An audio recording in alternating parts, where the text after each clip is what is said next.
Hi friends, welcome to AVS all in one channel. ఈరోజు ఈ వీడియోలో మామిడికాయతో 2 టైప్స్ ఆఫ్ చట్నీస్ ఎలా చేయాలో చూద్దాము. ఇదైతే రాగి ముద్దకు అలానే వైట్ రైస్కి చాలా మంచి కాంబినేషన్ అండి. అలానే మనమైతే ఊరగాయ టేస్ట్లో కూడా ఇంకొక చట్నీ ఎలా తయారు చేసుకోవాలో కూడా చూద్దాము. ఇక్కడైతే కావాల్సిన ఐటమ్స్ నేనైతే 2 మ్యాంగోస్ అయితే తీసుకున్నానండి. ఇదైతే లైట్గా కొంచెం అయితే కలర్ వచ్చాయి, కానీ టేస్ట్ అయితే చాలా బాగుంటుందండి. ఇక్కడైతే మనమైతే ప్రాసెస్ ఎలా తయారు చేయాలో చూద్దాము. ఒక ప్యాన్ పెట్టుకొని అందులోకి జీలకర్ర అయితే వేసుకోవాలి. అలానే లైట్గా మెంతి కూడా యాడ్ చేసుకోవాలండి. ఇక్కడైతే ఫ్రై చేసుకున్న తర్వాత మనమైతే మిక్సీ జార్లోకి వేసుకొని స్మూత్గా రుబ్బుకోవాలండి. జస్ట్ పౌడర్ చేసుకుంటే చాలు. ఇప్పుడు ఇక్కడైతే నేను మిక్సీ జార్లో కొంచెం తెల్లపాయ కూడా యాడ్ చేసుకొని అలానే కారం పొడి అన్నీ కలిపి పసుపు కావాలంటే కూడా జస్ట్ చిటికెడు వేసుకోవచ్చండి. అంతా వేసుకొని మిక్సీ జార్లో స్మూత్గా అయితే రుబ్బుకోవాలండి. చూసారా, ఇక్కడైతే నేను స్మూత్గా అయితే పొడిగా రుబ్బుకొని పెట్టుకున్నాను. ఇందులోకి మామిడికాయ కూడా వేసుకోవాలండి. ఇక్కడైతే నేను హాఫ్ మామిడికాయ పైనే వేసుకున్నాను. సో ఇప్పుడంతా వేసుకున్న తర్వాత మనమైతే మిక్సీ జార్లో రుబ్బుకొని ఇందులోకి జస్ట్ తిరగవాత పెట్టుకుంటే చాలండి. కొందరైతే ఇలా కూడా తినేస్తారు, ఎందుకంటే జీలకర్ర అంతా వేయించుకున్నాం కాబట్టి తిరగవాతతో కూడా పని ఉండదు. సో ఇప్పుడైతే నేను ఒక ప్యాన్ పెట్టుకొని అందులోకి ఆయిల్ వేసుకొని కరివేపాకు అలానే పోపు దినుసులు అన్నీ వేసుకున్న తర్వాత మనమైతే ముందుగానే స్మూత్గా రుబ్బుకొని పెట్టుకున్న మిక్సీ జార్లో ఉన్న పేస్ట్ని అయితే ఇందులో కలుపుకోవాలండి. ఇదైతే ఇన్స్టంట్ పికిల్ అని కూడా అనొచ్చు. అప్పటికప్పుడు వైట్ రైస్లోకి వేడివేడి అన్నంలోకి చాలా బాగుంటుందండి టేస్ట్.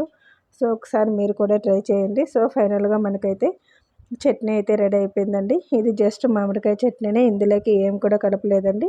ఓన్లీ మామిడికాయ వేసి అయితే నేనైతే ఈ చట్నీ అయితే రెడీ చేశాను. ఇప్పుడైతే ఇంకొక చట్నీ అయితే చూద్దామండి. ఒక ప్యాన్ పెట్టుకొని అందులోకి వేరుశనగ పోసుకొని మనమైతే ఫ్రై చేసుకోవాలండి. ఇక్కడైతే నేను ఇది ఇంకొక చట్నీ తయారు చేస్తున్నాను. సో వేరుశనగ వేసి మామిడికాయ వేసి ఎలా తయారు చేయాలో చూద్దాము. పొట్టు తీసుకున్న తర్వాత ఇక్కడ కావాల్సిన ఇంగ్రీడియంట్స్ అయితే చూద్దాము. ఒట్టిమిరపకాయ అలానే పచ్చిమిరపకాయ, ఆనియన్, మామిడికాయ, కొత్తిమీర, కరివేపాకు అండి.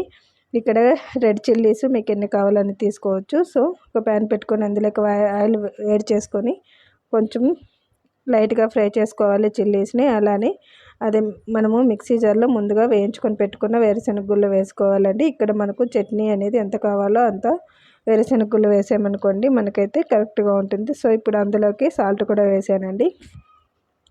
సాల్ట్ కూడా వేసిన తర్వాత ఇప్పుడు ఆల్రెడీ వేయించుకొని పెట్టుకున్న పచ్చిమిర్చి అలానే ఎండుమిర్చిని కూడా ఇందులోకి వేసుకోవాలి. వేసుకొని మిక్సీ జార్లో మనమైతే రుబ్బుకోవాలండి. జస్ట్ పేస్ట్ చేసుకుంటే చాలు. సో ఇప్పుడైతే నేను మిక్సీ జార్లోకి అంతా సర్వ్ చేసిన తర్వాత నెక్స్ట్ అయితే నేనైతే గ్రైండ్ చేసుకున్నానండి. ఇక్కడ మనమైతే పౌడర్ చేసుకున్న తర్వాత మామిడికాయ ఉంటుంది కదా, ఆ మామిడికాయని అయితే కట్ చేసుకొని పెట్టుకోవాలండి.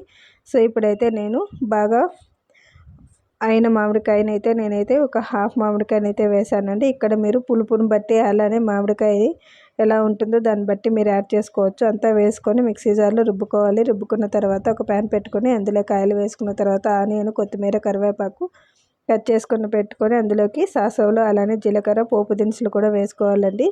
వేసుకొని ఇవంతా లైట్గా ఫ్రై అయితే చాలు. ఫ్రై అయిన తర్వాత మనం ఆల్రెడీ కట్ చేసుకొని పెట్టుకున్న ఆనియన్ కూడా వేసుకొని జస్ట్ లైట్గా ఫ్రై చేస్తే చాలండి. మనము ఎక్కువ బ్రౌన్ కలర్ అవసరం లేదు. జస్ట్ ఫ్రై చేసి అందులోకి చట్నీ కలుపుకున్నాం అనుకోండి, ఆనియన్తో మనమైతే మామిడికాయ అనేది కలుపుకొని తింటే చాలా టేస్ట్ ఉంటుందండి. పుల్లగా అలానే ఆనియన్ అనేది మధ్య మధ్యలో తగులుతుంటే టేస్ట్ అయితే చాలా బాగుంటుంది.